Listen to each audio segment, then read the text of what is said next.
बार हाथ भी ऊपर कर दीजिए फ्रेंड्स, जिन्होंने भी सेशन को लाइक कर दिया, बहुत बहुत शुक्रिया आप सभी लोगों का। ये वो बच्चे हैं जिन्होंने फ्रेंड्स इस सेशन को एनर्जी दी है। जहां भी शेयर कर सकते हो शेयर जरूर कर दीजिए सभी लोग, टेलीग्राम, फेसबुक, व्हाट्सएप, इंस्टाग्राम, और जिन्होंने भी चैनल को सब्सक्राइब कर लिया है, ठीक है, उन लोगों को सारी चीजें प्रॉपर टाइम टू टाइम मिलती रहती है। जो भी इंफॉर्मेशन है, जो भी मोटिवेशन है, जो भी नॉलेज वाली चीजें हैं, जैसे क्वेश्चंस हो जाए, कम्युनिटी के ऊपर में जो भी इंफॉर्मेशन दी जाती है सारी की सारी, तो मेक श्योर कि आप लोगों ने चैनल को, टीचिंग परीक्षा चैनल को सब्सक्राइब करके रखा हुआ है। चलिए पहले क्वेश्चन की तरफ में आगे बढ़ते हैं फ्रेंड्स। आपको बताना है कि विश्व मधुमेह दिवस कौन से दिन मनाया जाता है। ये बिहार प्रोहिबिशन कांस्टेबल का मेमोरी बेस्ड क्वेश्चन पेपर है, और ये आप लोगों का बीपीएससी टीआरई के अंदर में भी पूछा जा सकता है, एग्जाम के अंदर में भी पूछा जा सकता है, ठीक है। तो इंपॉर्टेंट है, याद रखना है आप सभी लोगों ने। हर एक बच्चा जो है आंसर करते जाएगा। देखिए फ्रेंड्स, विश्व मधुमेह दिवस, वर्ल्ड डायबिटीज डे जो है आप लोगों का, ये आज के ही दिन 14 नवंबर को मनाया जाता है। ये याद रखना है आप लोगों ने, 14th ऑफ नवंबर। ओके, तो डायबिटीज जो है ये मनाया जाता है 14 नवंबर को, ये याद रखेंगे आप सभी लोग। इसके अलावा जो है फ्रेंड्स आप लोगों को याद रखना है कि दो प्रकार की, दो टाइप की, मेनली दो टाइप की जो है मधुमेह होती है। एक होता है टाइप 2 मधुमेह। टाइप 2, इसको काफी हद तक रोका जा सकता है। देखो टाइप 2 अगर मधुमेह है तो उसको रोका जा सकता है, वो कंट्रोलेबल होता है आप लोगों का, ठीक है। लेकिन फ्रेंड्स अगर टाइप 1 मधुमेह आपको हो गया तो इसको रोका नहीं जा सकता, ठीक है, केवल उसको कंट्रोल किया जा सकता है इंसुलिन और इंजेक्शन जो होते हैं, इंसुलिन के इंजेक्शन वगैरह उसके जरिए, ठीक है। तो पहली बात तो मधुमेह होने नहीं देना है। अगर हुआ है तो पहले ही उसको अगर हम लोगों ने उसको डायग्नोस कर लिया, उसको पता लगा लिया, तो काफी हद तक जो है उसको रोका जा सकता है, उसको क्योर किया जा सकता है। लेकिन अगर टाइप 1 मधुमेह हो गया तो उसको उसको जो है फ्रेंड्स ठीक नहीं किया जा सकता, केवल कंट्रोल किया जा सकता है उसका, ठीक है। अच्छा, एक और चीज याद रखनी है आप लोगों ने, अब यहां पर मैं बात निकली है इंसुलिन की, तो चलिए एक चीज और देख लेते हैं। आप लोग मुझे बताइए कि इंसुलिन हमारे बॉडी के अंदर में नेचुरली भी प्रोड्यूस होता है। अगर आपकी बॉडी नेचुरली उसको प्रोड्यूस नहीं कर पा रही है, उसका उत्पादन नहीं कर पा रही है, तो इंजेक्शन के जरिए आप लोगों को टोचना पड़ता है, ठीक है, इंसुलिन को अंदर डालना पड़ता है। लेकिन अगर मान लीजिए कि सब कुछ सही है, मधुमेह वगैरह आपको नहीं है, आपको डायबिटीज नहीं है, तो इंसुलिन का प्रोडक्शन कौन सी ग्लैंड के जरिए होता है, कौन सी ग्रंथि इंसुलिन का प्रोडक्शन करती है, ये भी बता देंगे आप लोग, ठीक है। जल्दी बता दीजिए, अलग अलग आंसर सारे लोगों के, लेकिन कमेंट के अंदर में आंसर्स बताते रहेंगे कौन सी ग्रंथि है जो इंसुलिन का प्रोडक्शन करती है। नाउ फ्रेंड्स अब देखिए क्वेश्चन आप लोगों का। ओके, आप लोगों से यहां पर बोला जा रहा है कि भारत की स्वतंत्रता के बाद बिहार राज्य के पहले राज्यपाल कौन बने थे, ठीक है। भारत की स्वतंत्रता के बाद बिहार के पहले राज्यपाल कौन थे, ये याद रखना आप लोगों ने, बताइए जल्दी से जी। पेंक्रियास करती है, पेंक्रियास की भी जो बीटा सेल्स होती है वो करती है। वेरी गुड, बहुत बढ़िया, पेंक्रियास भी याद रखा आप लोगों ने, अग्नाशय तो याद रहेगा आप लोगों को। चलिए आगे बढ़ते हैं हम लोग फ्रेंड्स यहाँ पर में, ठीक है। तो बिहार के पहले राज्यपाल कौन थे स्वतंत्रता के बाद, तो स्वतंत्रता जो है हमको जब मिली उसके बाद में जो बिहार राज्य के पहले राज्यपाल बने थे वो थे जयराम दौलत राम, ठीक है, जयराम दास दौलत राम। बहुत ही इंपॉर्टेंट क्वेश्चन है फ्रेंड्स, ये बहुत सारे बिहार की एग्जाम्स में आ चुका है अलग अलग।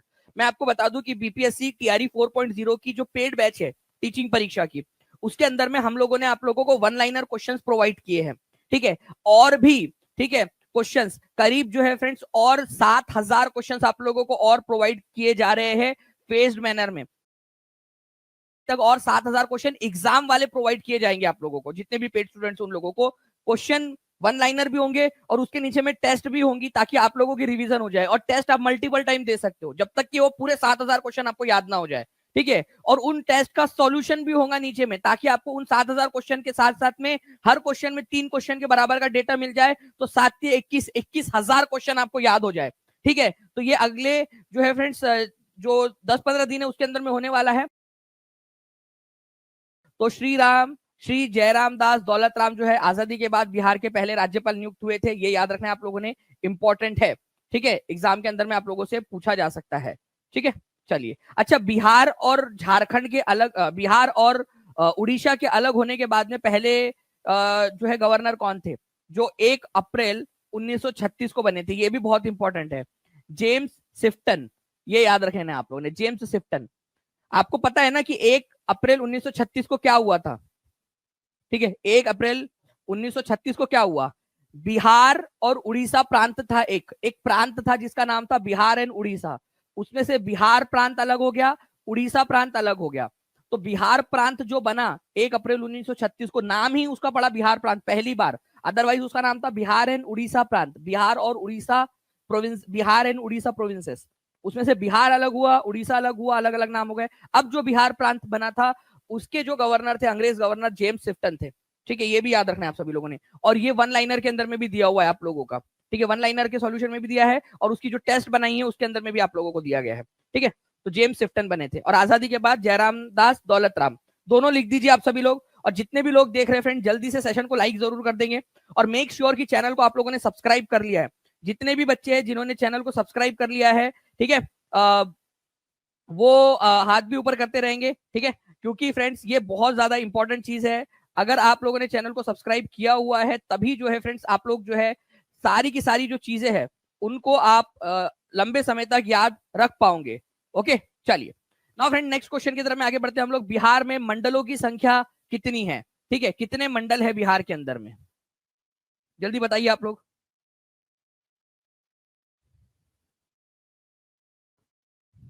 बिहार में कितने मंडल है? जल्दी जल्दी से बताते जाएंगे आप सभी।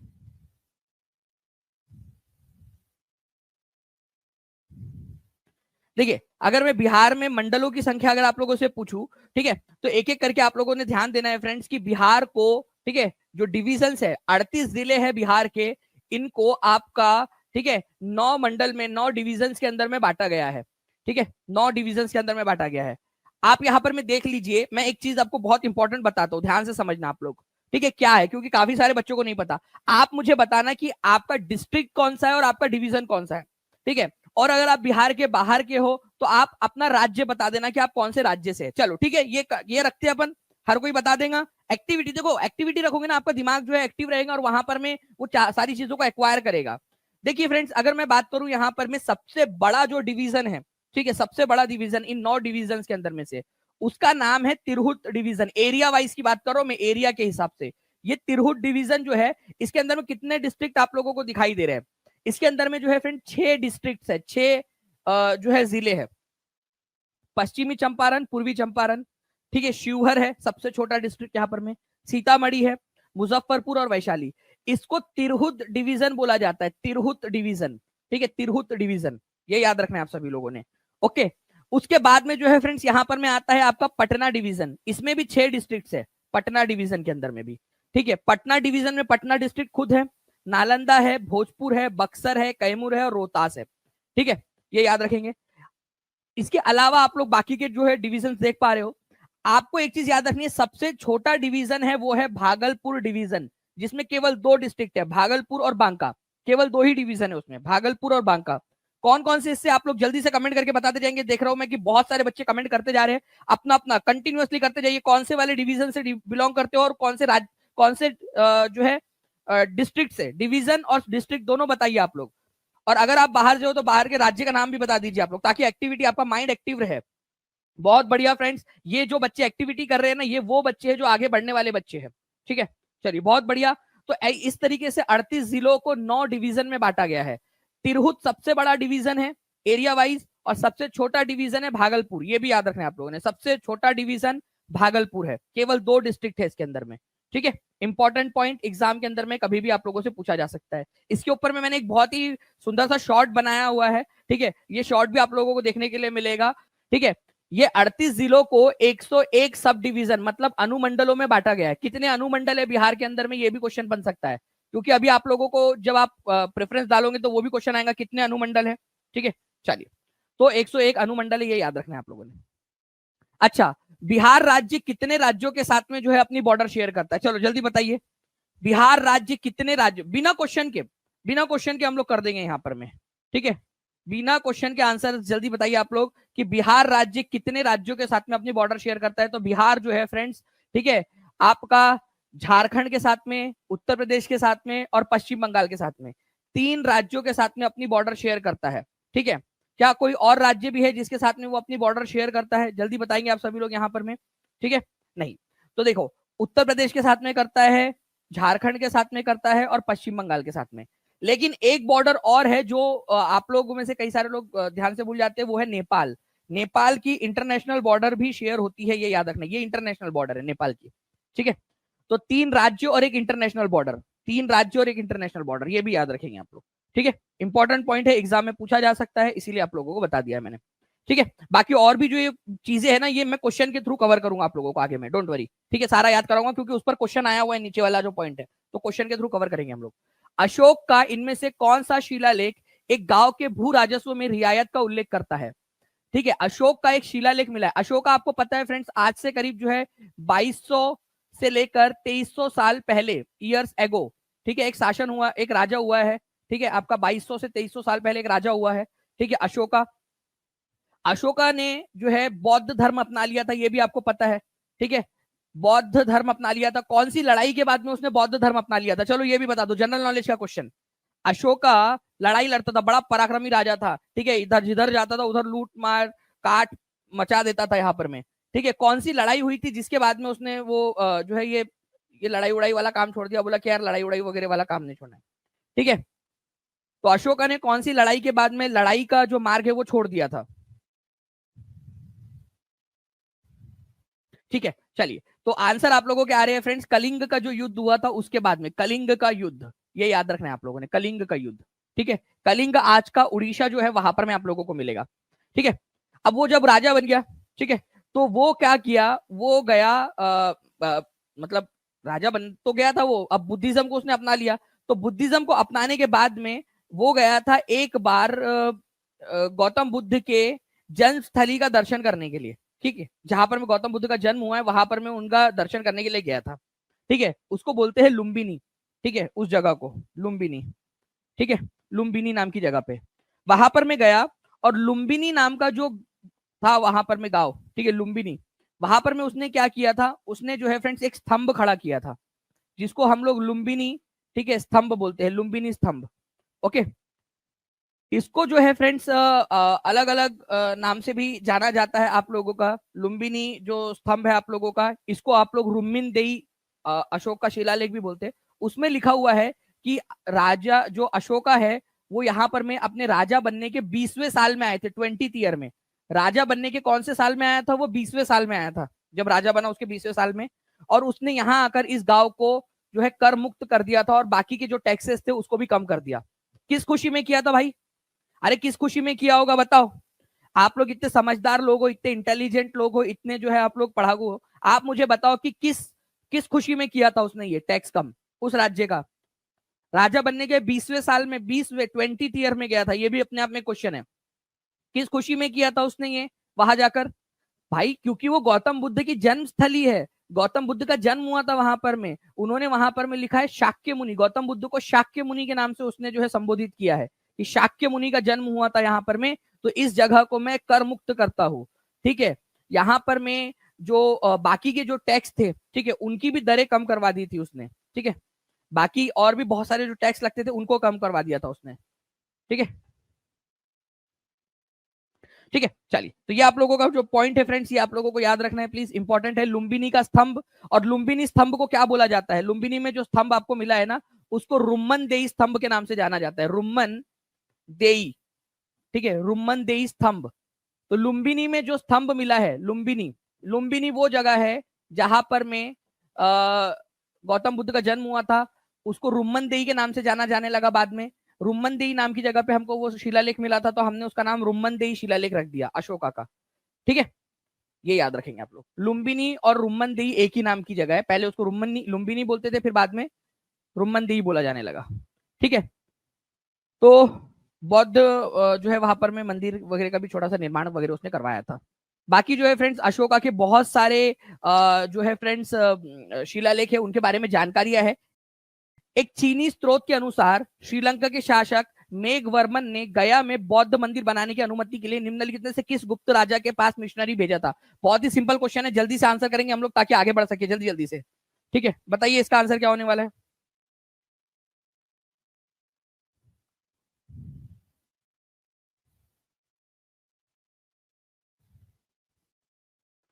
जल्दी से बताएंगे इस पर्टिकुलर क्वेश्चन का आंसर क्या होगा। और हर एक बच्चा जिसने चैनल को सब्सक्राइब नहीं किया, चैनल को सब्सक्राइब जरूर कर लेगा फ्रेंड्स, क्योंकि आप लोगों को हर एक क्वेश्चन जो है वो करवा रहे हैं यहाँ पर में, तो आंसर हो जाएगा यहाँ पर में समुद्रगुप्त से जो है उन्होंने ये परमिशन ली थी समुद्रगुप्त से, ठीक है।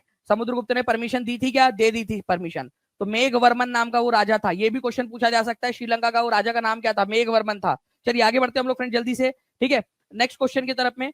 अब देखिए ये क्वेश्चन 15वीं बीपीएससी का क्वेश्चन है, मैंने इसको आप लोगों को कल करवाया था, देखते हैं कितने लोग इसका आंसर कर पाते हैं। जल्दी जल्दी से बताइए आप लोग, फास्ट। और एक बार सेशन को लाइक भी करते रहेंगे फ्रेंड, जितने भी लोग देख रहे हैं जल्दी जल्दी से टीचिंग परीक्षा चैनल को सब्सक्राइब करके बेल आइकन जरूर दबा दीजिए आप सभी लोग, अगर आप चाहते हो कि ऐसे ही आप लोगों के लिए आगे में भी जो है सेशंस आप लोगों के लिए लाते जाए, ठीक है। तो हर एक बच्चा जल्दी जल्दी से चैनल को सब्सक्राइब जरूर कर लेगा।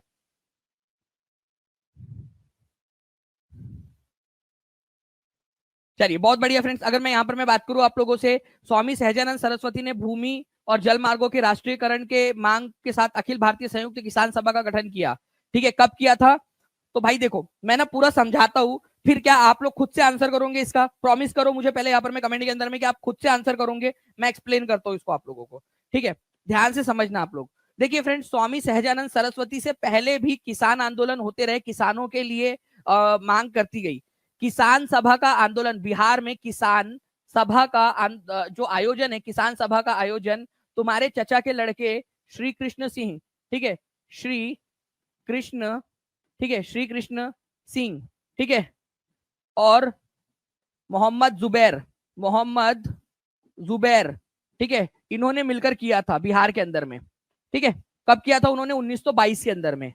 फिर बाद में जो है फ्रेंड्स 1929 के अंदर में, 1929 में सोनपुर में मेला हो रहा था। सोनपुर का मेला कौन से डिस्ट्रिक्ट के अंदर में होता है? जल्दी बताइए, सोनपुर मेला कौन से डिस्ट्रिक्ट में पड़ता है? सोनपुर, जल्दी से फास्ट आंसर करेंगे आप सभी लोग।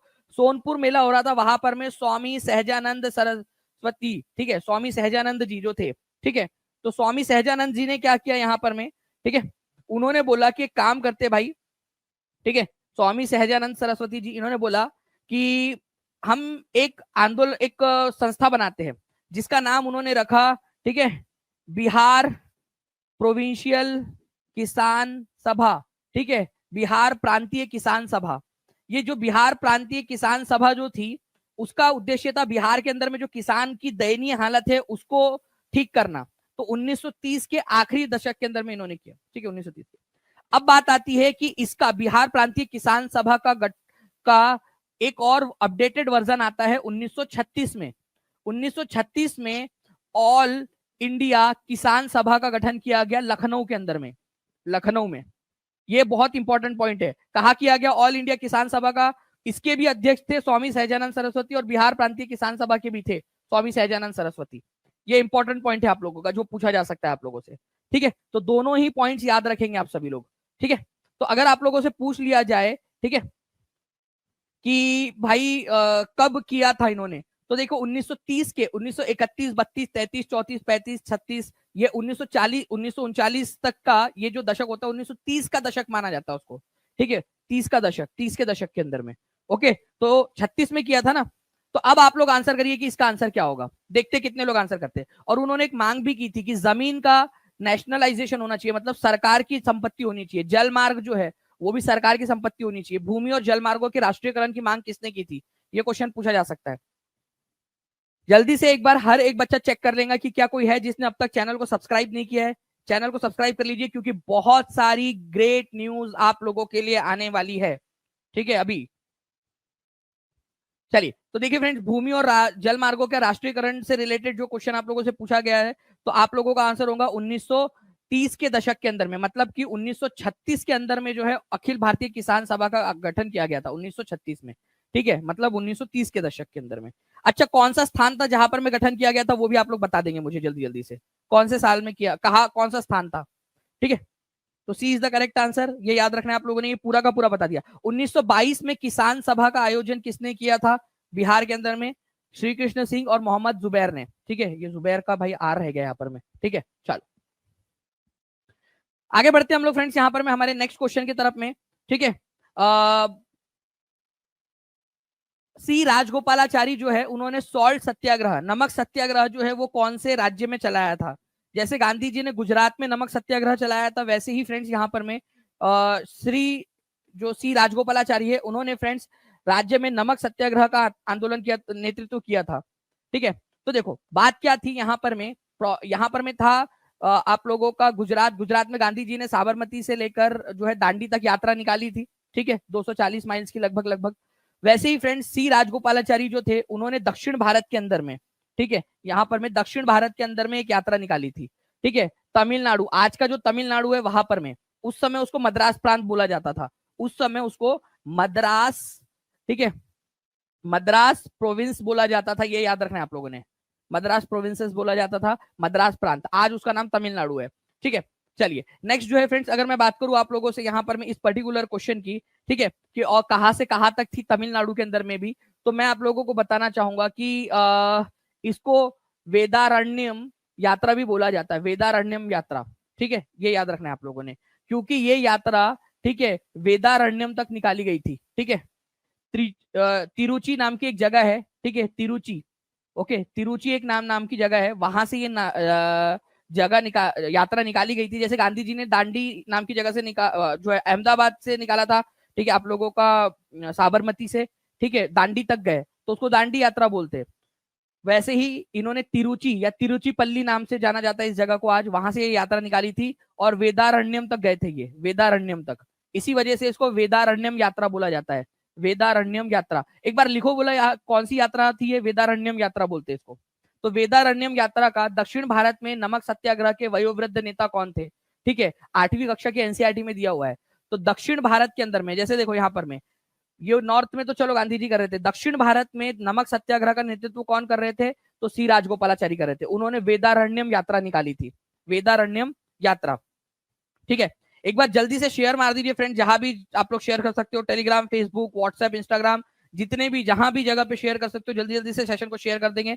नाउ फ्रेंड्स देखिए 1915 में किसने एक महत्वपूर्ण पुस्तक लिखी थी, ठीक है, और प्रकाशित की, महाद्वीपों और महासागरों की उत्पत्ति। अब ये जो पॉइंट है फ्रेंड्स, इसके अंदर में ये पॉइंट मैंने ऑलरेडी पेड क्लास के अंदर में भी आपको पढ़ाया हुआ है, कॉन्टिनेंटल ड्रिफ्ट थ्योरी भी इसको बोला जाता है, the origin of continents and ocean नाम की पुस्तक, जिसमें कॉन्टिनेंटल ड्रिफ्ट, ठीक है, महासागरीय विस्थापन का सिद्धांत उन्होंने दिया था, ठीक है।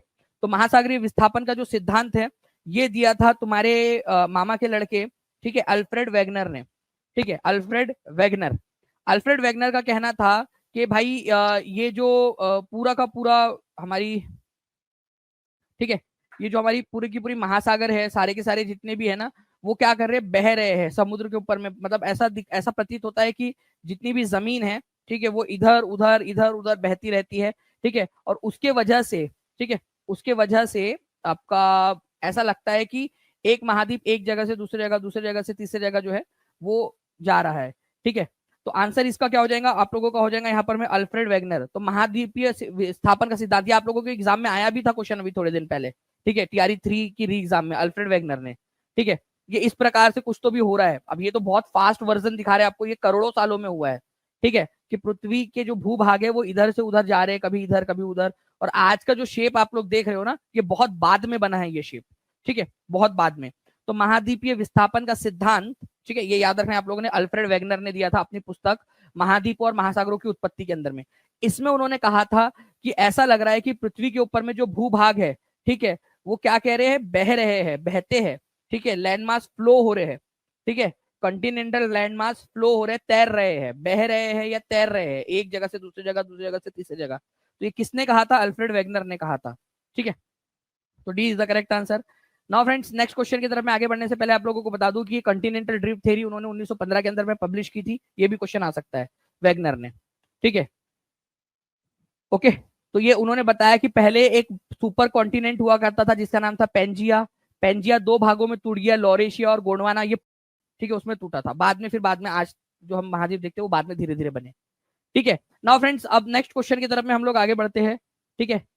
20वीं सदी की शुरुआत में निम्नलिखित में से किसने एक पेपर प्रकाशित किया था जिसमें इस सिद्धांत की व्याख्या की गई थी कि महाद्वीपीय भूभाग पृथ्वी पर बहते हैं, कभी कभी महासागरों से होकर एक दूसरे से मिल जाते हैं, ठीक है, किसने कहा था, देखते हैं पोल में भी कितने लोग आंसर कर पाते हैं इस पर्टिकुलर पॉइंट का,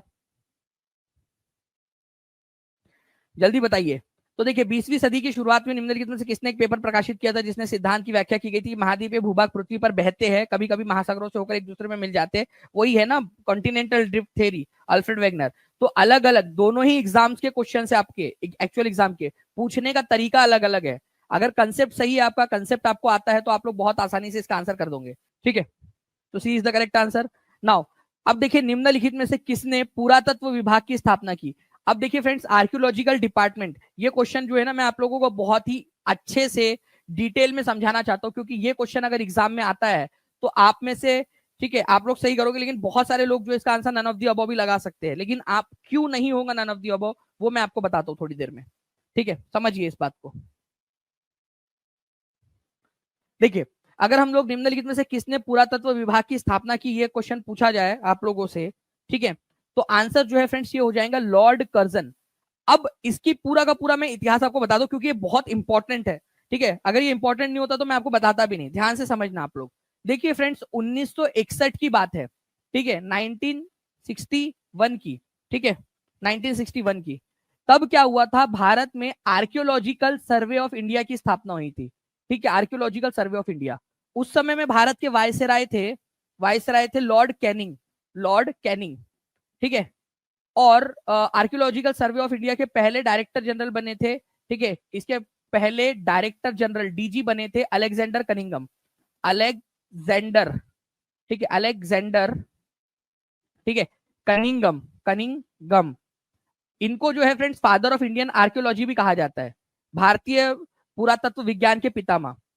विचारों ने बहुत कोशिश की, ठीक है, आर्कियोलॉजिकल सर्वे ऑफ इंडिया ये संस्था भी बन गई, लेकिन ये संस्था को पैसे नहीं मिलते थे। ठीक है, कैनिंग ने जो है वो उस समय में दिए थोड़े से पैसे, लेकिन धीरे धीरे धीरे ये संस्था जो है वो अचल हो गई, या फिर आप लोग बोल सकते हो स्टैग्नेंट हो गई, उसमें कोई काम नहीं होने लगा। अलेक्जेंडर कनिंगम भी बाद में जाके मर गए, मतलब जाके मर गए, मतलब इन द सेंस नेचुरली मर गए, ठीक है, लेकिन उनकी डेथ वगैरह होने के बाद भी किसी ने काम नहीं किया। फिर बाद में जो है तुम्हारे मामा का एक लड़का आता है जिसका नाम था लॉर्ड कर्जन। ठीक है, 1901 में आया वो भारत के अंदर में वायसराय बनकर, लॉर्ड कर्जन। ठीक है, ये वही कर्जन है जिसने जो है फ्रेंड्स बंगाल का बंटवारा किया था। उसने सोचा कि आर्कियोलॉजिकल सर्वे ऑफ इंडिया हमारे पास में है, लेकिन इसका बैंड बजा के रख दिया है तुम लोगों ने। ठीक है, इतनी अच्छी संस्था है हमारे भारत के अंदर में, इतनी सारी संस्कृतियां, ये इतनी सारी धरोहर है, ताजमहल है, लाल किला है, इतनी सारी और भी चीजें, उनको तुम संरक्षित ही नहीं कर रहे हो, ये क्या मजाक चल रहा है तुम लोगों का। ठीक है, तो उसने क्या किया, उसने जो है फ्रेंड्स आर्कियोलॉजिकल डिपार्टमेंट की स्थापना की। आर्कियोलॉजिकल सर्वे ऑफ इंडिया की देखरेख करने के लिए एक डिपार्टमेंट, आर्कियोलॉजिकल डिपार्टमेंट, आर्कियोलॉजिकल पुरातत्व विभाग, आर्कियोलॉजिकल डिपार्टमेंट की स्थापना की, डिपार्टमेंट। ठीक है, जिसके अधीन आर्कियोलॉजिकल सर्वे ऑफ इंडिया काम करेगा और इसको पैसा वगैरह मुहैया कराएगा। तो आर्कियोलॉजिकल सर्वे ऑफ इंडिया को रिवाइव करने का श्रेय किसको दिया जाता है? रिवाइव, रिवाइव का मतलब क्या होता है, कोई मुझे हिंदी में बता सकता है क्या? हिंदी, या फिर वैसे तो मैं आपको भी बता सकता हूँ, ठीक है, पुनरुत्थान करना, लेकिन आसान भाषा में आप बता सकते हो क्या रिवाइव का मतलब क्या होता है? ठीक है, ओके, तो रिवाइव का मतलब होता है फिर से उसके अंदर में जान फूकना, फिर से उसको जो है एनर्जी देना, रीस्टार्ट करवाना उसको। ठीक है, फिर से स्टार्ट करवाना, वेरी गुड। ठीक है, तो रिवाइव करवाया गया आर्कियोलॉजिकल सर्वे ऑफ इंडिया को लॉर्ड कर्जन के द्वारा। तो एक क्वेश्चन, अगर एग्जामिनर का कोई बच्चा एग्जाम यहाँ देख रहा है तो अपने पापा को जाके बता देना, ठीक है, कि दानिश सर ने पढ़ाया है कि एक क्वेश्चन ये बन सकता है कि आर्कियोलॉजिकल सर्वे ऑफ इंडिया को रिवाइव करने का श्रेय किसको दिया जाता है? देखो, बनाने का श्रेय लॉर्ड कैनिंग को दिया जाता है, उनके समय में बना था ये। ठीक है, अलेक्जेंडर कनिंगम के फोर्स करने पर बना था ये ठीक है, बट रिवाइव करने का श्रेय किसको दिया जाता है? आर्कियोलॉजिकल सर्वे ऑफ इंडिया का लॉर्ड कर्जन को दिया जाता है। तो अगर एग्जामिनर का कोई बेटा बेटी, नाता नाती, पोता पोती कोई लेक्चर देख रहा हो तो जाके बता देना कि दानिश सर ने ये बात बताई है, इसके ऊपर में भी एक क्वेश्चन बना दीजिए करके, अगर बना रहे होंगे पेपर ऊपर तो। ठीक है, चलो नाउ फ्रेंड्स, चलिए, तो ये आप लोगों का हो गया, पूरे की पूरी कहानी आपको समझ में आ गई। अब इस क्वेश्चन का आंसर आप लोग करेंगे, निम्नलिखित में से किसने पुरातत्व विभाग की स्थापना की थी? चलिए, नाउ फ्रेंड्स, आप लोगों का इसका आंसर आ गया, लॉर्ड कर्जन आप लोगों ने लगा दिया है। ठीक है, नेक्स्ट क्वेश्चन की तरफ में हम लोग आगे बढ़ते हैं। ठीक है, अच्छा, आप लोगों को एक चीज पता है कि यहाँ पर में हम लोगों ने देखा कि आर्कियोलॉजिकल सर्वे ऑफ इंडिया के पहले डायरेक्टर जनरल कौन थे, ये भी क्वेश्चन क्लियर हो गया। चलो, फर्स्ट डायरेक्टर जनरल कौन थे, आप लोग लिख के बताओ। चलो, आर्कियोलॉजिकल सर्वे ऑफ इंडिया के पहले डायरेक्टर जनरल कौन थे? उनके बाद में बहुत सारे लोग बने, ठीक है, आगे जाकर, ठीक है, लेकिन पहले डायरेक्टर जनरल कौन थे? ठीक है, तो पहले डायरेक्टर जनरल थे अलेक्जेंडर कनिंगम, ये याद रखना है आप लोगों ने। अब एक और क्वेश्चन आप लोगों से इसी से रिलेटेड पूछता हूं मैं, ये मॉडर्न हिस्ट्री का पार्ट है, आप लोगों के हर एग्जाम, पहली से लेकर 12वीं तक की किसी भी कक्षा में पूछा जा सकता है ये पॉइंट। ओके, देखिए अगर मैं आप लोगों से बात करूं फ्रेंड्स यहाँ पर मैं इस पर्टिकुलर नेक्स्ट क्वेश्चन की, सिंधु घाटी उत्खनन के समय भारतीय पुरातत्व सर्वेक्षण के महानिदेशक कौन थे? अब ध्यान से समझना आप लोग, इस क्वेश्चन में बोला क्या गया है। इस क्वेश्चन में ये बोला जा रहा है कि सिंधु घाटी सभ्यता का जब खुदाई हो रही थी, ठीक है, इंडस वैली सिविलाइजेशन की, ये हो रही थी फ्रेंड्स आप लोगों के 1920 के दशक में। 1920 का दशक मतलब 1921 के अंदर में सबसे पहले हड़प्पा नाम का जो शहर है वो खोजा गया था, हड़प्पा, ठीक है। उस समय में archaeological survey of India ASI के डायरेक्टर जनरल कौन थे? एएसआई के, ठीक है, डायरेक्टर जनरल कौन थे? डायरेक्टर जनरल कौन थे ये पूछा जा रहा है आप लोगों से, ठीक है। उस समय में मतलब 1920 के समय में, तो वो थे फ्रेंड्स सर जॉन मार्शल। ये भी एक इंपॉर्टेंट पॉइंट है। इनके समय में हड़प्पा सभ्यता की जो खुदाई हुई और उसके जो अवशेष है वो निकाले गए। इन्होंने ही इसको सिंधु घाटी सभ्यता नाम दिया था। जो सभ्यता हड़प्पा सभ्यता या जो बाकी उधर में मिली थी हमको, हड़प्पा सभ्यता को या सिंधु घाटी सभ्यता को सिंधु घाटी सभ्यता नाम किसने दिया? तो ये तुम्हारे जो मौसी का लड़का था, ठीक है, सर जॉन मार्शल, उन्होंने दिया था। ये याद रखना आप लोगों ने, ठीक है। सर जॉन मार्शल ने जो है ग्रेट बाथ, जो मोहनजोदारो में मिला है, एक स्विमिंग पूल टाइप का है, ठीक है, ग्रेट बाथ मोहनजोदारो में, उसको उसने बोला है कि दुनिया का अजूबा है। ठीक है भाई, होगा अजूबा। मुझे तो ऐसा लगता है कि भाई हो सकता है कोई एग्जाम का वेट कर रहा हो, रिजल्ट का वेट कर रहा हो, नोटिफिकेशन का वेट कर रहा हो, बोले क्या करे यार, उसके घर वाले ने बोले कि जल्दी जल्दी से भाई काम धंधे पे लग, तो उसने एक स्विमिंग पूल बना दिया होगा, 2-2 रुपए लेकर, जो भी उस समय की करेंसी रहती होंगी, सबको नहाने के लिए देता होगा गर्मी के मौसम में। बट लेकिन उन लोगों ने एक थेरी बना दी मस्त वाली, कि यहाँ पर में जब कोई भी त्योहार होता होगा तो पवित्र स्नान करने के लिए लोग आते होंगे, ठीक है। बड़े बड़े लोग यहाँ पर में आकर अपनी जो है जो पाप किए उसको धोते होंगे। भाई क्यों धोते होंगे? चुपचाप से आते होंगे स्विमिंग पूल करने के लिए, नहाने के लिए, मस्त भाई की गर्मी के मौसम में बच्चे लोग आते होंगे वहां पर में, कुछ बच्चे वहां स्विमिंग पूल में सुसु कर देते होंगे। मतलब कुछ भी हो सकता है यार, अपने को क्या पता, जब तक उनकी वो लिपि नहीं पढ़ लेते अपन लोग, ठीक है। बट कोई नहीं। तो एक क्वेश्चन रीट में पूछ लिया गया कि मोहनजोदारो के महान स्नानागार को, ग्रेट बाथ को दुनिया का अजूबा किसने कहा? तो वही तुम्हारे मौसी का लड़का था जॉन मार्शल, उसने कहा था कि ये तो दुनिया का अजूबा है। अरे क्या अजूबा है यार, ठीक है, ठीक है। अंगने में सैया स्विमिंग पूल बनवैया, कौन था ये भाई? ये अर्नव ठाकुर गाना बना रहे हो क्या आप? चलिए, तो सर जॉन मार्शल थे उस समय के, ये याद रखना है। अच्छा, हड़प्पा सभ्यता का सबसे पहला शहर जो खोजा गया था वो कौन सा था? हड़प्पा सभ्यता का सबसे पहला शहर जो खोजा गया वो हड़प्पा ही था, इसी वजह से हड़प्पा नाम रखा गया उसका, ठीक है। रावी नदी के किनारे पर है, ठीक है। चलिए, तुम्हारे मौसी का लड़का था सर जॉन मार्शल। चलिए आगे बढ़ते हैं हम लोग फ्रेंड्स यहाँ पर में हमारे नेक्स्ट पॉइंट की तरफ में, ठीक है। ये क्वेश्चन का आंसर जो है हर कोई बच्चा करना चाहिए यहाँ पर में, मुझे ऐसा लगता है, क्योंकि आज स्टार्टिंग में ही मैंने आप लोगों को इसके बारे में पूरी जानकारी दी है, ठीक है। जल्दी से बताइए इस पर्टिकुलर क्वेश्चन का आंसर क्या होगा? चलिए देखिए, अगर मैं इस पर्टिकुलर क्वेश्चन की बात करूं कि अखिल भारतीय किसान सभा का लखनऊ अधिवेशन, ठीक है, जो कि पहली यहाँ पर भी इसकी स्थापना हुई थी, ठीक है, इसकी स्थापना कौन से साल में की गई थी? उसके अध्यक्ष कौन थे? स्वामी सहजानंद सरस्वती थे पहले अध्यक्ष अखिल भारतीय किसान सभा की, ठीक है। 1936 में की गई थी। एक बात बताओगे आप लोगों को राज की, आप किसी को बताओगे तो नहीं ना, ठीक है। ये जो ऑल इंडिया किसान सभा है ना, ये कौन सी पॉलिटिकल पार्टी से बाद में जाकर जुड़ गई? अभी भी वो उसी पॉलिटिकल पार्टी का भाग है। ऑल इंडिया किसान सभा, अखिल भारतीय किसान सभा, ये communist party of India CPI के साथ में उनका मतलब जुड़ाव हो गया था, बाद में सीपीआई के किसान मोर्चे के रूप में काम करने लगी, ठीक है। तो अखिल भारतीय किसान सभा के रूप में, अखिल भारतीय किसान सभा CPI communist party of India के साथ में जुड़ गई थी, सीपीआई के साथ में। ये क्वेश्चन आया था एक बार, इसीलिए आपको बता रहा हूँ, ठीक है। तो किसका बाद अखिल भारतीय किसान सभा बाद में जाके किस पॉलिटिकल पार्टी का एक अंग बन गई? कम्युनिस्ट पार्टी ऑफ इंडिया का अंग बन गई, ये याद रखना था आप लोगों ने, ठीक है। अखिल भारतीय किसान सभा, इसके ऊपर में जो है फ्रेंड्स पूरा का पूरा एक आर्टिकल आजादी का अमृत महोत्सव .nic.in जो है ना सरकारी वेबसाइट, उसके अंदर में भी दिया हुआ है। तो आपको जरूरत नहीं है उतना मेहनत करने की, पूरी मेहनत हम लोग रात रात भर जाकर, पूरी मेहनत आपके लिए, पूरी टीचिंग परीक्षा की टीम, ठीक है, स्पेशली मैं पूरा का पूरा रात रात भर जाकर, पूरा गवर्नमेंट इंडिया कल्चर करके इतनी वेबसाइट है कि मुझे लगता है कि 3-4 जन्म लेने पड़ेंगे, ठीक है, उस वेबसाइट को पूरा खंगालने के लिए। लेकिन फिर भी टेक्नोलॉजी की मदद से हम उसको फास्ट करने की कोशिश कर रहे हैं आप लोगों के लिए, ठीक है।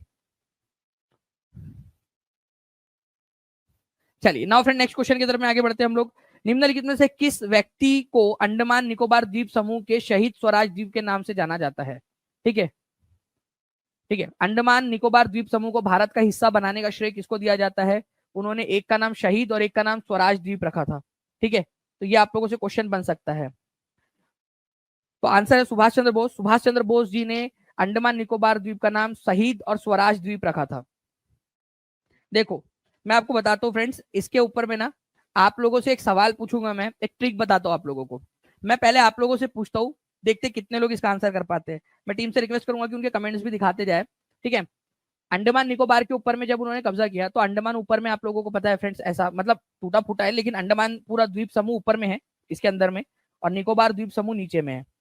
तो अंडमान जो था, अंडमान, ठीक है, उसका नाम उन्होंने क्या रखा था ये बता दीजिए। और जो निकोबार था, उसका नाम निकोबार द्वीप समूह, उसका नाम उन्होंने क्या रखा था, ये आप लोगों को बताना है। ठीक है, एक ट्रिक बताता हूं मैं आप लोगों को इसकी।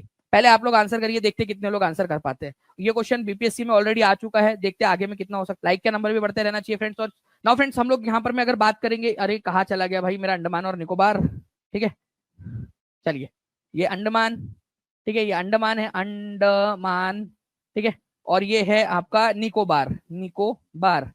ठीक है, तो देखो, मैं ना एक ट्रिक बताता हूँ आपको। किसका नाम शहीद रखा था, किसका नाम शहीद, और एक का नाम स्वराज रखा था उन्होंने, स्वराज। एक का नाम शहीद और एक का नाम स्वराज द्वीप रखा था। अगर मैं आप लोगों को बताऊं, यहां पर में ध्यान से समझना आप लोग। ठीक है, एक अंडा था, ठीक है, वो नीचे गिरकर टूट गया, टूट गया तो टूट गया, अब वो हो गया शहीद। ठीक है, अंडा गिरकर शहीद हो गया, अंडा, या फिर आपने उसको अंडे का ऑमलेट बना के खा लिया, ठीक है, वो शहीद हो गया बेचारा अंडा, शहीद। ठीक है, तो अंडा जो है वो शहीद हो गया था, ऐसे याद रख लेना है, ट्रिक बन गई आप लोगों की। ओके, एक भी याद हो गया तो अगला वाला अपने आप याद हो जाता है। जब आप बाहर जाते हो, ठीक है, तेरा प्यार प्यार प्यार हुक्का बार, पता नहीं कौन सा गाना था यार, तेरा प्यार हुक्का बार, मतलब भाई तेरा ऐसी जरूरत, ऐसे लड़की के चक्कर में पढ़ाई क्यों है, तेरे को हुक्का बार जाना पड़ रहा है। वो लड़की ने तेरे को रोकना चाहिए, अरे मत जाओ जी, ठीक है, मैं तुम्हारे लिए अच्छा सा खाना बनाती हूँ, पकौड़े बनाती हूँ, तुम्हारे लिए चाय बना के देती हूँ, तुम्हारे जो है यहाँ पर मैं जो भी है उन लोगों का आपस का, ठीक है, कि भाई लेकिन बाहर मत जाओ, तुम हुक्का बार वगैरह मत जाओ, करके रोकना चाहिए लड़की को। वो लड़का बोल रहा है तेरा प्यार हुक्का बार, क्या फायदा फिर ऐसी लड़की से प्यार करने का तुम्हारा। चलो, अब बाहर एक बार चला गया वो, तो उसको क्या लगता है कभी कभी कि अपना ही राज है सब, ठीक है, सब अपना ही राज है, स्वराज समझने लगता है अपना वो सबको, स्वराज। एक बार बाहर चला गया तो स्वराज समझने लगता है अपना वो, ठीक है, स्वराज। ओके, तो बाहर में जाने के बाद में सबको लगता है 2 पैग पीता है, ठीक है, और ऐसा बताता है जैसे 10 पैग पी कर आया है करके, चार, मतलब, ठीक है। तो ये समझ जाना कि बाहर में स्वराज, बाहर गया एक बार इंसान तो स्वराज। तो ये क्वेश्चन आया था, मैं टीम से रिक्वेस्ट करूंगा कि प्लीज जल्दी से वो क्वेश्चन जो आया था ना वो लगा दीजिए एक बार। ये क्वेश्चन एग्जाम में आया हुआ है कि शहीद और स्वराज द्वीप वाला, ठीक है, एकदम स्पीड में लगा दिया जाना चाहिए उस क्वेश्चन को, हमारे प्यारे प्यारे प्यारे बच्चों के लिए। ठीक है, ठीक है, तो शहीद और स्वराज, ये उन्होंने नाम दिया था उसको। ओके,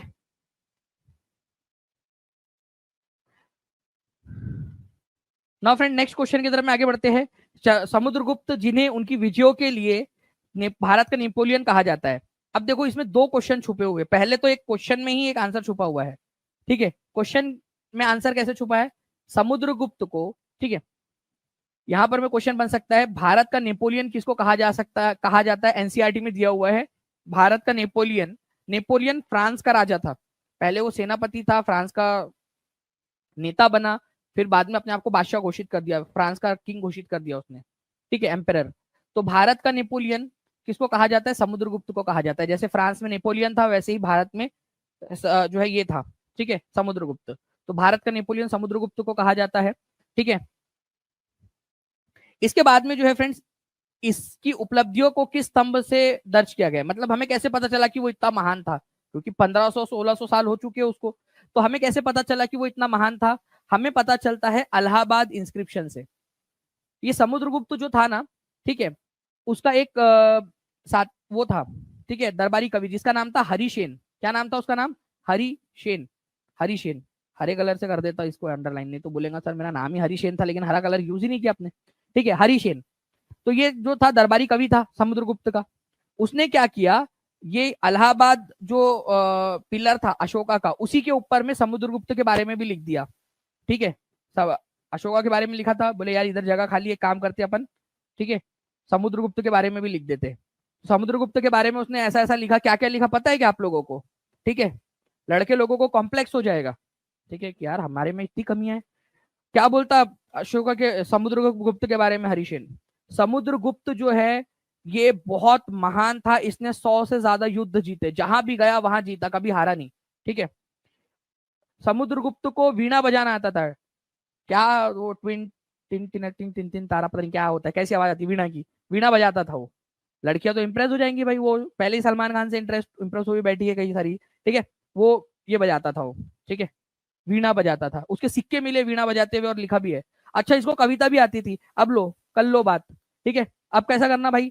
ठीक है, अब लड़कियों को कविता सुना के वो खुद ही कर लेगा, तो बाकी लोगों का तो हो गया ना खत्म यहाँ पर। मैं मतलब मेरी बात नहीं कर रहा, मैं आप लोगों के लिए सोच रहा हूँ भाई। छोटे मेरे भाई लोग हैं यहाँ पर, मैं उन लोगों के बारे में सोच रहा हूँ, मैं उन लोगों का क्या होगा। ठीक है, उसको कविता बनाना भी आता था, उसको कविराज की उपाधि दे दी। ये क्वेश्चन आ गया एग्जाम के अंदर में कि कविराज की उपाधि कौन से गुप्ता शासक को दी गई थी? कविराज की उपाधि किस गुप्ता शासक को दी गई थी, क्वेश्चन आया है। ठीक है, बताइए आंसर आप लोग। कविराज की उपाधि दी गई है, तो ये क्वेश्चन बनता है आप लोगों का। तो कविराज की उपाधि दी गई है, ठीक है, समुद्रगुप्त को। ठीक है, इसके अलावा जो है फ्रेंड्स, वीणा बजाते हुए, ये आपका क्वेश्चन आया, वीणा बजाते हुए कौन से गुप्ता शासक के सिक्के मिले हैं? वीणा बजाते हुए सिक्के, वीणा बजाते हुए समुद्रगुप्त के मिले हैं। अच्छा, समुद्रगुप्त देखो, समुद्रगुप्त के बारे में एक और चीज वहां पर मैं उधर में श्रीलंका उलंका में मिल गई कि भाई तुम्हारा भाई जो है उसका दिल भी बड़ा था करके। वो मेघवर्मन करके श्रीलंका का राजा था, सिलोन बोलते थे उसको। वो उसने भेजा कि भाई मेरे को गया में, बोध गया में एक मंदिर बनाना है, बौद्ध मंदिर, बनाने बना लू क्या? समुद्र बोलता भाई भाई भाई बना ले यार, तू भी क्या याद रखेगा, तेरा भाई का दिल कितना बड़ा था करके। ठीक है, तो समुद्रगुप्त के अंदर में अब पता नहीं थी कि नहीं थी इतनी सारी खासियत, लेकिन वो हरिसेन ने लिखा है। ठीक है, चलो ठीक है। तो अलाहाबाद पिलर इंस्क्रिप्शन में ये सारी जानकारियां मिलती है, आप लोगों को ये याद रखना है। ठीक है, अलाहाबाद, मैंने इसमें काफी सारी जानकारी आपको दी है। भारत का नेपोलियन, ठीक है, समुद्रगुप्त को हरिसेन ने ये लिखवाई है, अलाहाबाद इंस्क्रिप्शन, पिलर इंस्क्रिप्शन। अच्छा, भारत का नेपोलियन कहा किसने था इसको? तो एक थे वी ए स्मिथ नाम के एक इतिहासकार हुए, वी ए स्मिथ, लिखो सभी लोग, वी ए स्मिथ। ठीक है, Vincent A Smith, V A Smith, इन्होंने इसको भारत का नेपोलियन की संज्ञा दी है अलाहाबाद पिलर इंस्क्रिप्शन पढ़ के। वी ए स्मिथ ने, ये भी एक क्वेश्चन आप लोगों का क्लियर हो गया। सेशन को लाइक भी करता चले, जितने भी लोग जुड़े हुए, अगर आपको पसंद आ रहा है, ठीक है, तो प्लीज सभी लोग रिस्पॉन्स देते रहेंगे अपना अपना। ओके, चलिए नेक्स्ट जो है फ्रेंड्स, ये आप लोगों का इसका आंसर हो जाएगा option number C, Allahabad pillar inscription. अच्छा, एक क्वेश्चन और बताओगे आप लोगों को मैं? ठीक है, अगर आपकी इच्छा हो तो हाथ ऊपर कर दो, मैं एक क्वेश्चन और बता देता हूं। आप लोग जो है बहुत सारे लोगों से आगे निकल जाओगे। आपको पता है ये इलाहाबाद पिलर इंस्क्रिप्शन है ना, ठीक है, ये है मान लो वो खंबा, ठीक है, इसके ऊपर में 3 राजाओं के बारे में लिखा हुआ है। सबसे पहले तो ये है अशोका का, अशोका का, ठीक है, तो अशोका के बारे में लिखा हुआ है। फिर समुद्रगुप्त के बारे में वो उसके दरबारी कवि ने इसी पे लिखवा दिया था, समुद्रगुप्त। एक जो है फ्रेंड्स मुगल बादशाह है, उसके बारे में भी जानकारी इसमें लिखती है, मिलती है। क्या बात है, बहुत सारे लोग चाहते हैं कि पढ़ा दिया जाए। एक मुगल बादशाह है, उसके बारे में भी इसमें जानकारी मिली है। उस मुगल बादशाह का नाम बता सकते हो? ये क्वेश्चन एग्जाम में आया हुआ है, ठीक है, या आपका यूपी पीजीडी के एग्जाम में आया हुआ है, हो सकता है कल जाके डी ट्रिपल एस बी में, केवीएस में, बीपीएससी टीआरई के प्रीलिम्स में, 6 to 8 में, 9 10 11 12 कहीं पे भी पूछ ले आप लोगों से। ठीक है, तो वो है आपका जहांगीर। जहांगीर का भी नाम इसमें, जहांगीर के बारे में भी उसमें लिखवा दिया गया। तो 3 राजा हो जाते हैं, अशोका मौर्य वंश का, समुद्रगुप्त गुप्त वंश का, और जहांगीर जो है ये उसने भी लिखवा दिया था अपने बारे में। ठीक है, बाद में ये मुगल वंश का। तो इस तरीके से 3 राजाओं के बारे में आप लोगों को जानकारी मिलती है। ठीक है, क्लास स्टार्ट होते ही सर लाइक कर देता हूँ। चलो बहुत बढ़िया, हुकुम का इक्का जी, बहुत बहुत शुक्रिया, आप सच में हुकुम के इक्के निकले। ठीक है, चलिए, तो ये जो है फ्रेंड्स इस पर्टिकुलर पॉइंट को आप लोगों ने याद रखना है।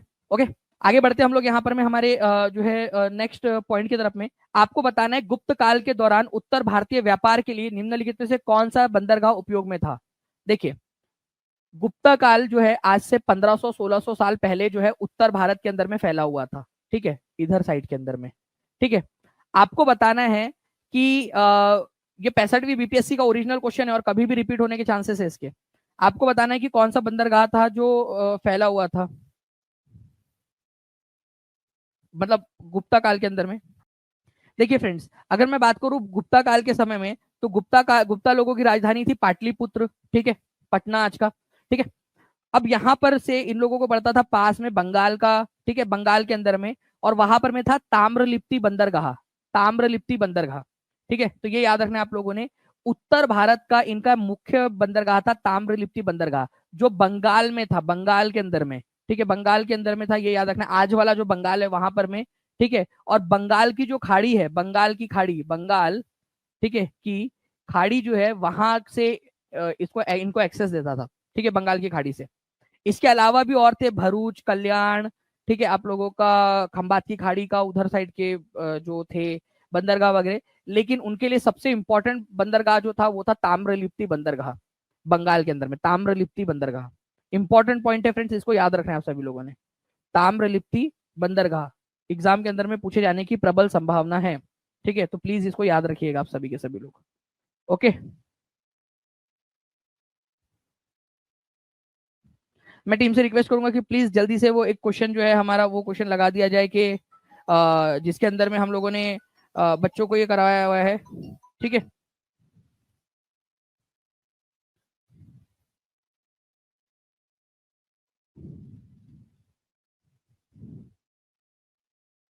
चलिए इस क्वेश्चन का आंसर करिए फ्रेंड्स। बिहार पुलिस एसआई के अंदर में आया हुआ क्वेश्चन, निम्नलिखित में से किस वर्ष प्लूटो को ग्रह की अपनी पिछली स्थिति से हटा दिया गया था, ठीक है। बताइए निम्नलिखित में से किस वर्ष प्लूटो को ग्रह की अपनी स्थिति से हटा दिया गया, ठीक है। तो ये एनसीईआरटी में दिया हुआ है ये क्वेश्चन, इसी वजह से इंपॉर्टेंट हो जाता है आप लोगों का, ठीक है। तो एक्चुअल में क्या हुआ था फ्रेंड्स कि आप लोगों को एक चीज याद रखनी है कि जो प्लूटो है पहले उसको क्या किया जाता था, ग्रह माना जाता था, लेकिन 2006 के अंदर में, ठीक है, जो इंटरनेशनल एस्ट्रोनॉमिकल यूनियन है, इंटरनेशनल एस्ट्रोनॉमिकल यूनियन, उन्होंने क्या किया, उन्होंने कुछ मानदंड तैयार किए कि सूर्य के चारों ओर कक्षा में होना चाहिए वो, जिसको भी ग्रह माने हम। इसमें हाइड्रोस्टेटिक संतुलन लगभग गोल आकार का होना चाहिए, हाइड्रोस्टेटिक संतुलन का मतलब होता है गोल आकार का होना चाहिए वो, ठीक है। उसके बाद में कक्षा के चारों ओर पड़ोस के साफ कर दिया गया हो, मतलब वो घूम रहा हो तो उसके आसपास में ज्यादा पिंड ना हो बहुत सारे। लेकिन प्लूटो जो है फ्रेंड्स, ये तीसरी वाली जो चीज है उसको वो पूरा नहीं कर पाता, कि उसके आसपास में काफी सारी डेब्रीज फैली हुई है, इतना उसका वो छोटा इतना है कि वो अपनी आसपास की डेब्रीज को नहीं कर पा रहा है, ठीक है, साफ नहीं कर पाता। तो फ्रेंड्स इस वजह से क्या होता है ना कि इसको एस्ट्रोनॉमिकल इंटरनेशनल एस्ट्रोनॉमिकल यूनियन ने बोला कि इसको हम ग्रह ना मानते हुए बौना ग्रह मानते हैं, ठीक है, बौना ग्रह। बौना ग्रह एक जो है ड्वार्फ प्लेनेट की एक कैटेगरी बना दी गई, ड्वार्फ प्लेनेट बौना ग्रह, जिसमें जो अब तक हमारे 5 बौने ग्रह उसमें शामिल किए गए हैं, ठीक है। अगर प्लूटो को ग्रह बोलेंगे तो सबको ग्रह बोलना पड़ेगा फिर हमको, ठीक है, उन 5 को भी, तो नंबर बढ़ता जाएगा बहुत सारा फिर हमारा ग्रहों का। तो इसी वजह से ग्रह और फिर बाद में बौने ग्रह एक हमारी एक हम लोगों ने लिस्ट बना दी, ठीक है। तो बौना ग्रह, तो प्लूटो को बौना ग्रह कब घोषित किया गया था, एक बार कमेंट में सभी लोग लिख दीजिए जल्दी जल्दी से, प्लूटो को बौना ग्रह कब बोला गया था। तो प्लूटो को बौना ग्रह जो है फ्रेंड्स, ये याद रखना आप लोगों ने 2006 के अंदर में किया गया था, 2006, सभी लोग लिख दीजिए, ठीक है, इंपॉर्टेंट है, एग्जाम के अंदर में आप लोगों से पूछा जा सकता है, ठीक है। चलिए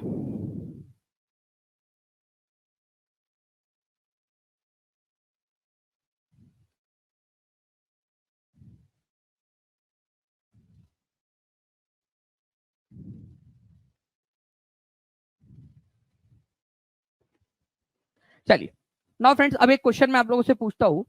भारत का संविधान, पॉलिटी का क्वेश्चन है ये, और ये आप लोगों का 1 से लेकर 12 तक की किसी भी एग्जाम में आ सकता है। तो भारत के संविधान के किस अनुच्छेद के तहत राष्ट्रीय अनुसूचित जाति आयोग का स्थापना की गई है, ठीक है। तो देखिए फ्रेंड्स, भारत के संविधान के अंदर में एक आर्टिकल है, आर्टिकल नंबर 338, ठीक है। इसके अंदर में ये बोला गया है कि भारत के अंदर में राष्ट्रीय अनुसूचित जाति आयोग ये होगा, ठीक है।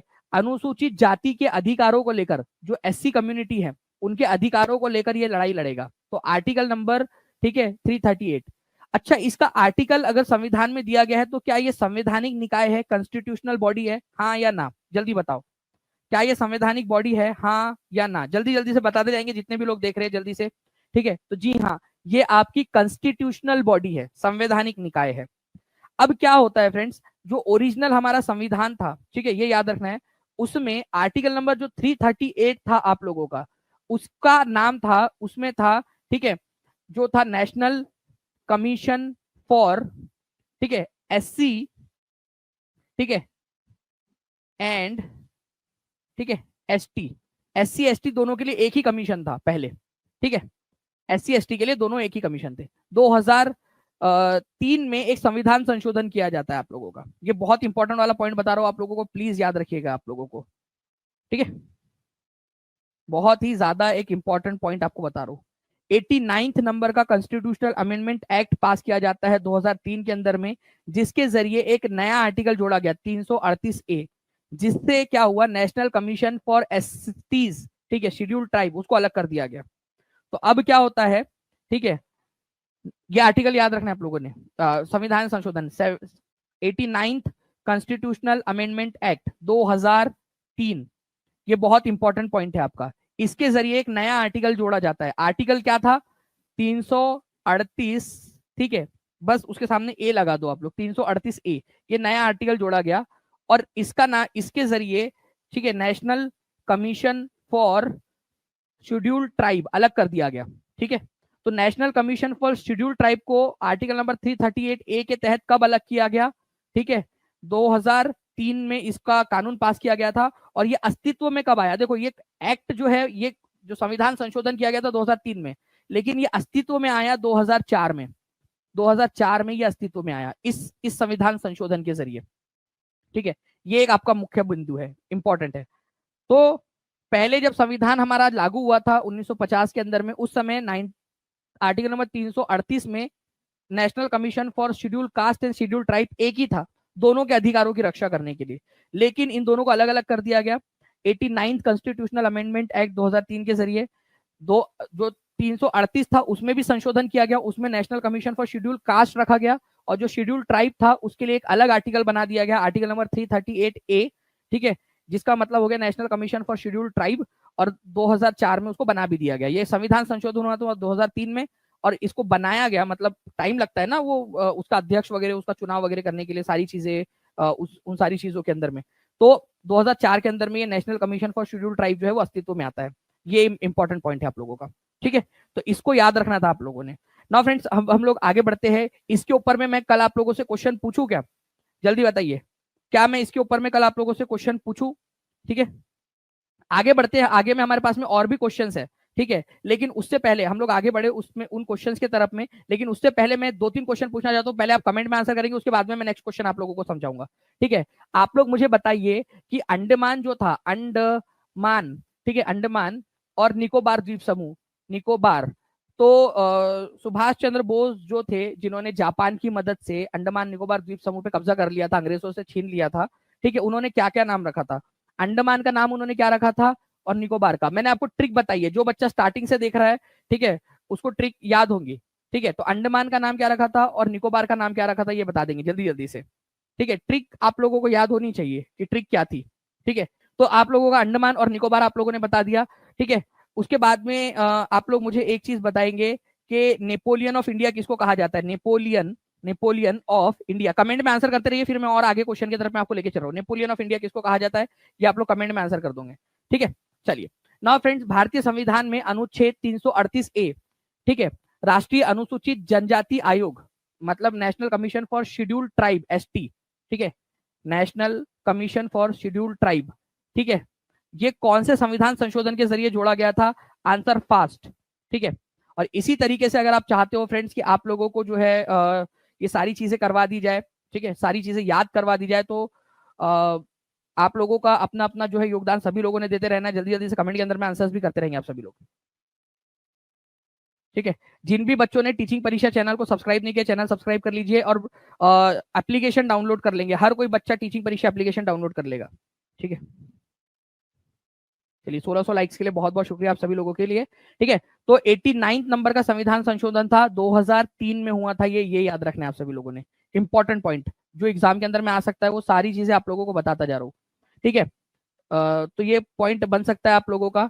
अब देखिए फ्रेंड्स, नेक्स्ट जो क्वेश्चन है आप लोगों का, वो क्वेश्चन पहले मैं थोड़ा सा इसमें ये कर देता हूँ आपका, ताकि गैप रहे एक क्वेश्चन के अंदर में, ठीक है। नाउ अभी थोड़ी देर के अंदर में इससे रिलेटेड एक बड़ा क्वेश्चन और आने वाला है, उसके लिए भी तैयार रहिएगा।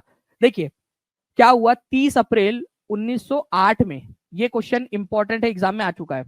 मुजफ्फरपुर में गाड़ी पर बम फेंककर चीफ प्रेसिडेंसी मैजिस्ट्रेट जो थे डगलस किंग्सफोर्ड, ठीक है, तो ये डगलस किंग्सफोर्ड जो थे उनकी हत्या करने की कोशिश की थी, ठीक है, हत्या किसने करने की कोशिश की थी, हत्या की, ठीक है, कोशिश की थी, ठीक है, कोशिश की थी, हत्या नहीं हो पाई थी, ठीक है, कोशिश की थी। भगत सिंह ने, चंद्रशेखर आजाद ने, सुखदेव थापर ने, खुदीराम बोस ने, नन ऑफ द अबव।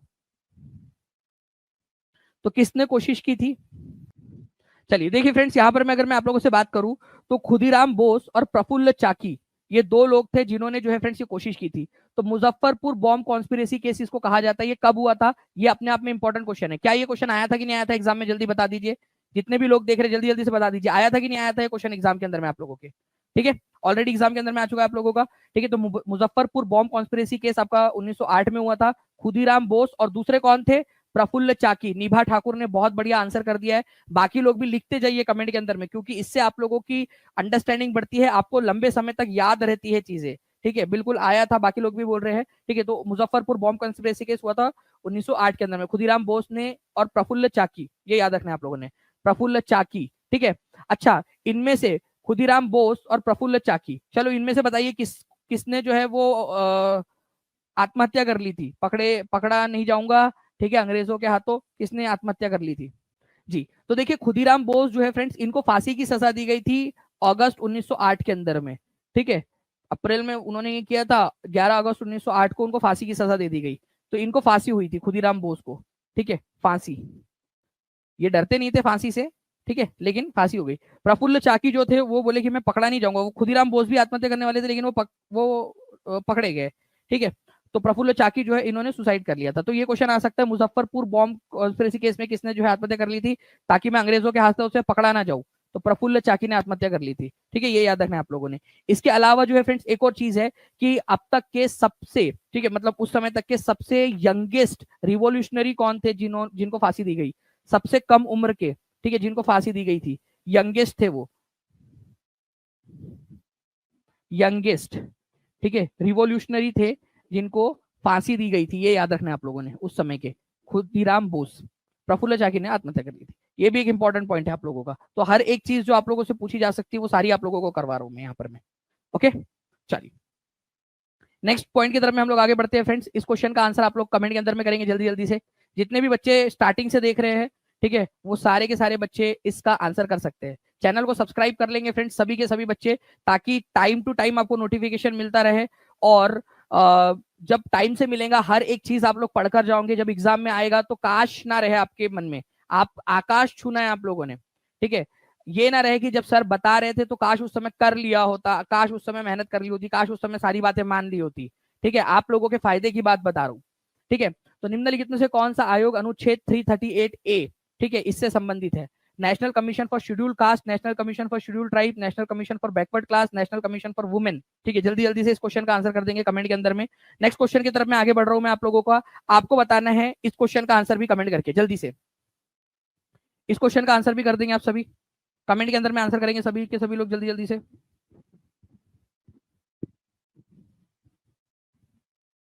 जी, तो 1908 में ब्लैंक और प्रफुल्ल चाकी ने गाड़ी पर बम फेंका, जो उनका मानना था मुजफ्फरपुर के अलोकप्रिय न्यायाधीश किंग्सफोर्ड द्वारा कब्जा कर ली गई थी। मतलब कि जो किंग्सफोर्ड थे उनको मारने की कोशिश की गई। ठीक है, मुजफ्फरपुर के अंदर में ये घटना घटी थी कौन से साल में? 1908 के अंदर में। तो कौन थे? भगत सिंह थे, खुदीराम बोस थे, राजगुरु थे, जतेंद्र बोस थे, कौन थे? ठीक है, बताना है आप सभी को। ओके, तो इंपॉर्टेंट पॉइंट है, इसको आप लोग आंसर करिए कमेंट के अंदर में। जो क्वेश्चंस मैंने आप लोगों से पूछे हैं उनके आंसर्स आप लोग करते रहेंगे यहाँ पर में। ठीक है, मिलते हैं हम लोग हमारे नेक्स्ट क्वेश्चन के अंदर में। तब तक के लिए thank you very much, take care and bye, God bless you all. ठीक है, चैनल को सब्सक्राइब करके सेशन को लाइक जरूर कर दीजिएगा आप सभी लोग, अगर आप चाहते हो कि आगे में भी आप लोगों को इसी तरह से, ठीक है, सारी जानकारियां जो है वो मिलती रहे टाइम टू टाइम, और सारी अपडेट्स भी आप लोगों को मिलती है। ओके, चलो thank you very much friends, bye, thank you.